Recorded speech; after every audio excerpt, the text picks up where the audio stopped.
materi yang ke-8 adalah tata pemerintahan.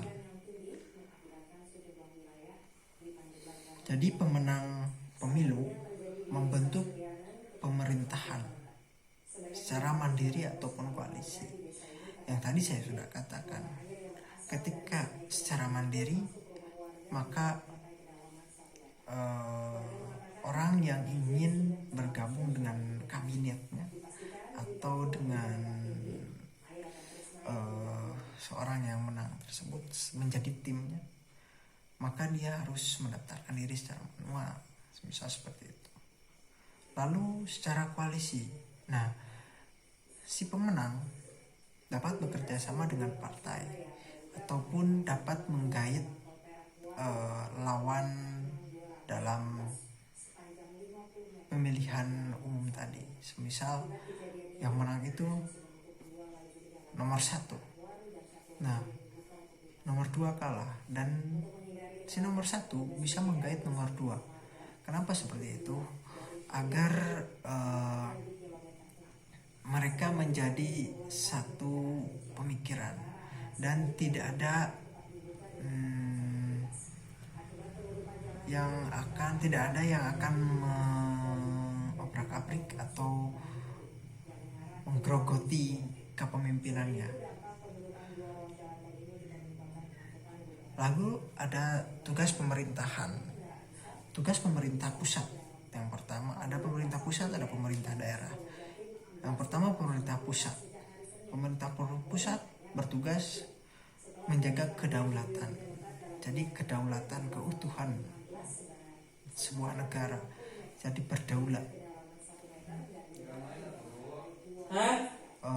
Pemerintah pusat menjaga hal ini agar tidak ada, agar damai, intinya agar sebuah negara utuh. Lalu yang kedua tata kelola publik. Nah, jadi pemerintahan pusat mengelola, menata publik agar tidak berseberangan, agar merasa tentram. Lalu hubungan diplomasi. Nah, jadi pemerintah berhubungan dengan negara-negara luar, lalu menjaga keutuhan NKRI atau menjaga keutuhan negara. Terus menjaga keamanan negara. Seperti semisal ada yang menggerogoti dari dalam atau dari luar. Semisal ketika dari negara lain mengambil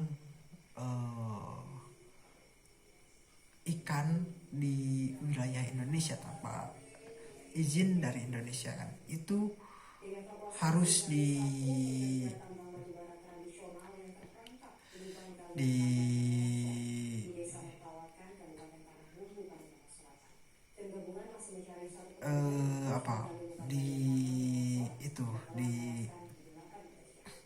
dijaga agar tidak terjadi seperti itu. Lalu pemerintahan daerah bertugas dalam tata kelola publik daerah. Jadi menatap publik di daerah. Jadi tentang perekonomian atau apalah itu. Lalu yang kedua membantu pusat. Jadi pemerintahan daerah membantu pemerintahan pusat agar selaras, bisa berjalan dengan baik. Lalu kerjasama dengan daerah lain. Sangatlah penting sebuah daerah bekerja sama dengan daerah-daerah lainnya. Semisal dalam wisata atau dalam penjualan produk-produk atau masih banyak lainnya. Nah, dengan itu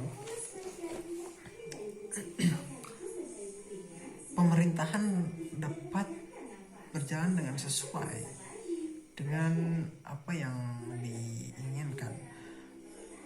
Lalu otonomi daerah memberikan kontribusi penuh kepada daerah itu sendiri. Kinerja pemerintahan, indeks kepuasan masyarakat. Jadi kepuasan masyarakat itu sangat penting bagi pemerintahan. Yang pertama, keberhasilan pembangunan efektivitas. Jadi pembangunan diratakan, disamaratakan setiap daerah dan di setiap daerah-daerah intinya. Lalu kepuasan publik.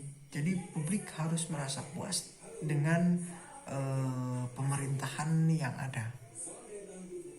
Seperti itu.